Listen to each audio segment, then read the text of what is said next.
This coming Sunday, we come to the end of our sermon series entitled The Growth of God. During this series, we've been looking at the way God has adapted or changed, grown perhaps, in response to humanity.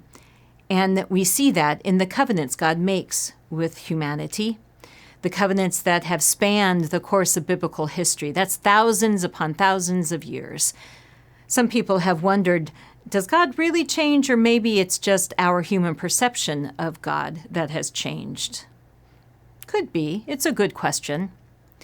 What we know of our world and our lives is that everything is related to one another. It's all about relationships. And when two are in a relationship, then that relationship grows and changes, and it causes each of the partners in that relationship to grow and change. It makes sense that we change and that God changes too. This Sunday, we're considering Jesus' words at the Last Supper when he says, "I bring to you a new covenant, a covenant made in my blood." For Christians, that is the final covenant, the definitive covenant. So I wonder, does that mean that there will be no more promises of God, no more God's adaptation to us and our needs? Does it mean that God is done changing with us, or that we are done changing with God as long as we accept this covenant? I hope not. I don't think so.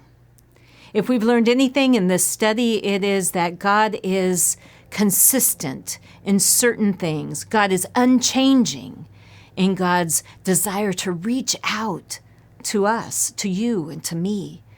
That God is unchanging in the desire to have us be blessings for one another and for the whole world. That God is unchanging in the willingness to give us what we need to become who God needs us to be.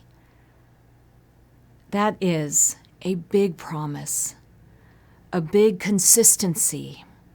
It is the foundation on which we stand.